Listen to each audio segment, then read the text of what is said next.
Welcome to Lesson 4, How to Engage Your Client. Congratulations! You're almost halfway through your training to becoming a master of sales. Action 1. Be prepared. Execution of the 8 actions of a great sales cycle. In this part, we will go through the first 2 actions. Action 1 is to be prepared. Trying to sell without preparation is a road to failure.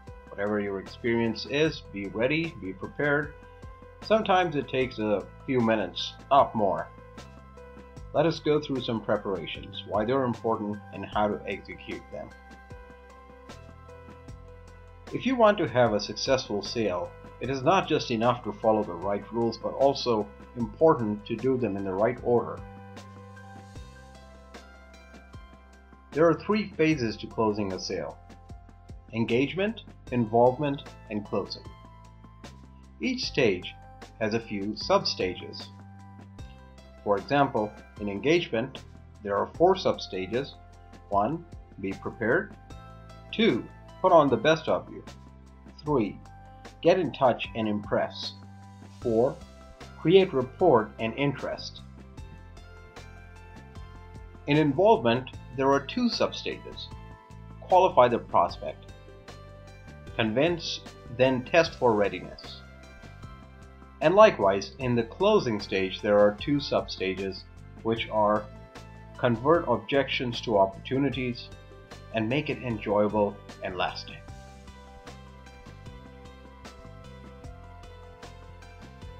Now, let us see how we can execute the 8 actions of this great sales cycle. We'll go through some preparations, why they are important, and how to execute them. These are divided into 3 columns. The first column contains the preparations. The second column contains the why, which is basically the reason why you have to do those preparations. And the third column contains the hows, which is basically how to do those preparations. So, going forward, first of all, who is your customer and what are their needs? Your customer needs to feel valued, cared for, and understood. By knowing who they are and what they want, you'll end up to gaining their friendship.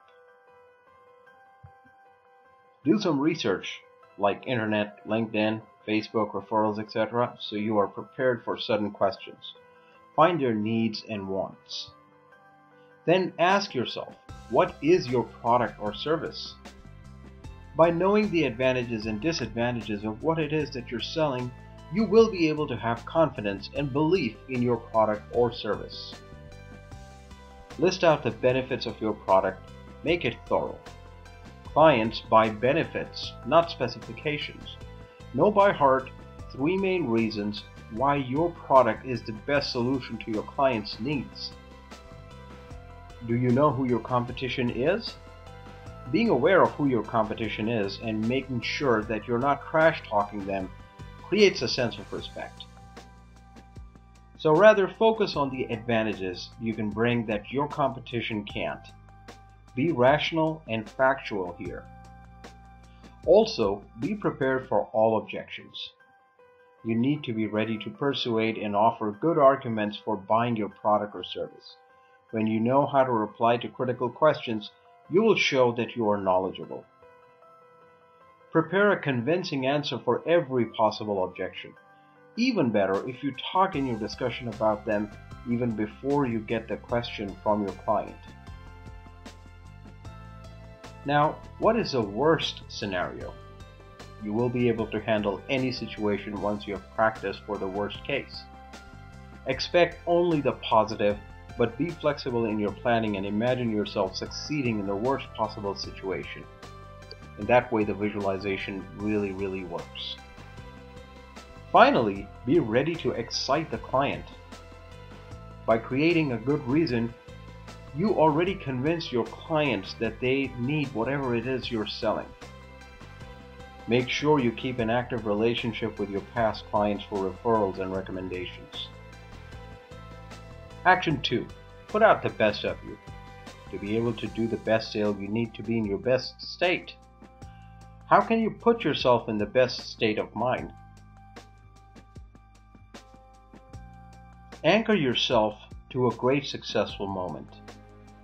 Choose a past experience where you were at your best. Remember from this experience the feelings, the thoughts, and the success feelings related to it. Create an anchor that brings you to this success situation really quickly. It could be a hand clap or a word or a pinch somewhere in your arm. To change your state, remember a moment where you were at your best, and this is your anchor. Every time you need to be at your best, you link yourself back to this anchor. Make sure that you're always aware of your mind state. If your feelings or thoughts are not at a good level, they need to be changed to your best state. Your products or services are the mirror of your state. The client will see the product through your own state of mind. Exercise. Write down an estimate of all the money you have lost because of reasons like failing to follow up on potential clients, not handling critique of your product or service with excellent counter arguments, not making another sales call. Think of what emotional lessons have you taken from not managing your energy. Estimate how much it will cost you over the next 5 years if you don't change. Imagine your life in the next 5 years if you manage your energy, make the sales, create value. How would you enjoy this? How much would you earn? Be specific. Stay tuned for a few more exercises to bring out your best. Action 3. Get in touch and impress. Focus on details and timing. What is your sales goal for the upcoming week? How many calls do you need to make to achieve your sales goal? Have fun and enjoy.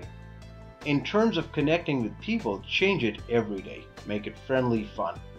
Use different techniques and try something creative to capture their attention. Be prepared. Come up with a plan of what you will say. You can even write yourself a script. Get feedback. Make sure you get referrals from all your clients. This will help in creating need and establishing a good reputation for yourself and what it is that you're selling. Focus on repetition. Repetition makes an amateur an expert.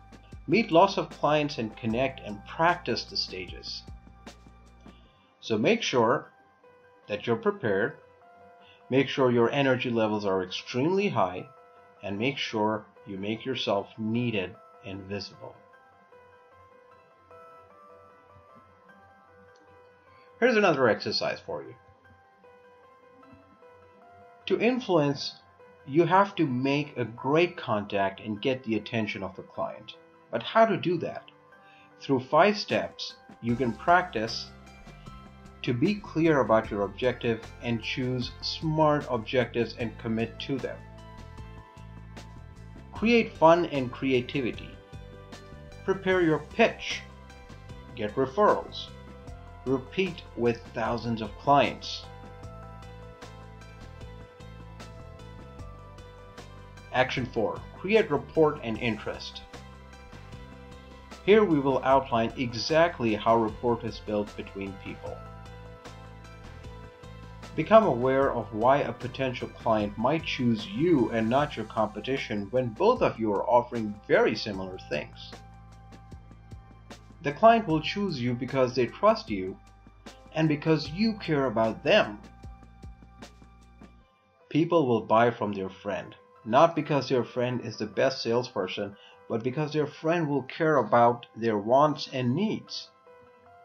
An easy way to create friendship and gain likability is to give out compliments. A simple 3-step tactic will create success in your endeavor. Make the compliment. State exactly why you made the compliment. And finally, ask a question in regard to the compliment. Other little clues about giving compliments. Do your research before you give the compliment and relate it to the fact you found out. Give compliments about people out of the discussion. They will hear about the positive things you told about them. Write a longer note of appreciation. This is like a thought-through compliment. Now let's go to practice. Before proceeding to the next step, give compliments to 3 people. Write their names and their compliments you gave them. It could be in the manner like you create a list, a numbered list with the name of the person, their compliment. Number 2, the name of person and their compliment. Number 3, name of person and their compliment. How to build rapport with your client. Find something you have in common with this person across from you. People tend to like what is similar. Watch the way the other person uses their body language and gestures.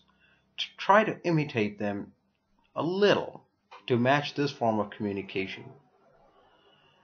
You can connect through having a similar voice or body language or gesture. Note the voice style of the client, the volume, the speed, the tone, the depth, the repeating keywords.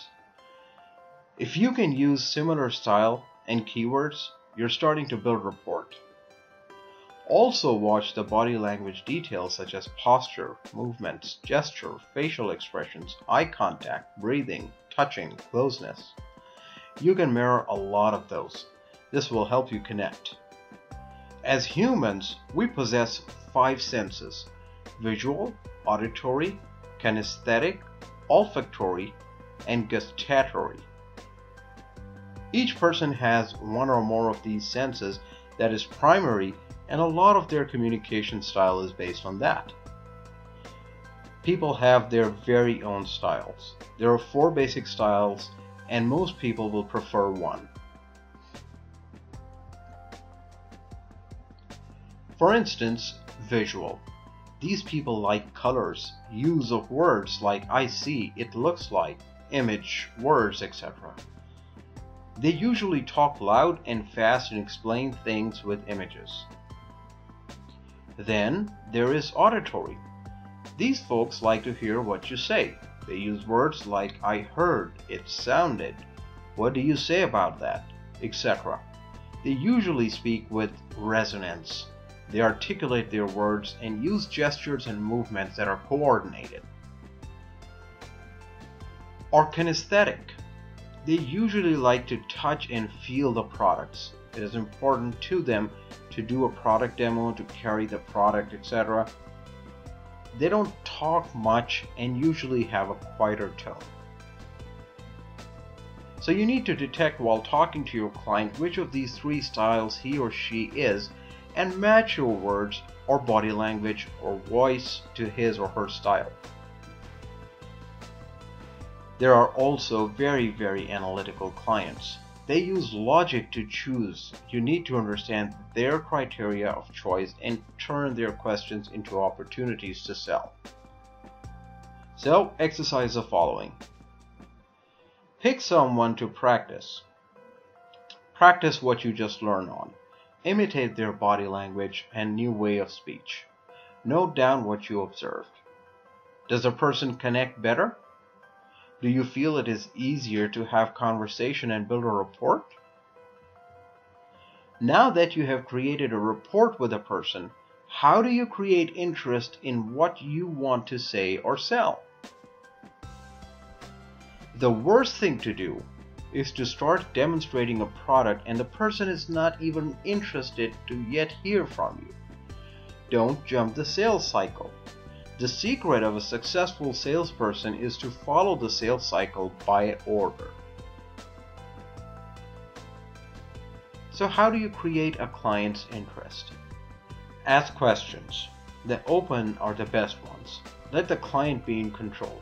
If you ask the right question, the client will start telling you everything, and you can understand more of it.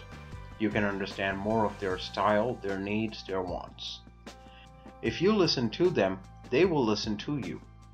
If you are interested to hear their pain, the reason why they want something, they will in turn listen to you. Sales is 80% active listening and 20% talking. Demonstrating is a very powerful tool to interest people. Refer to someone who used it and got benefit. Give examples. What happens if even an interested client is still not convinced? Check the reason why he's not yet convinced. What are his objections? Did he misunderstand, or is it a belief that is blocking it? Check that belief. What is it? What does it mean to him?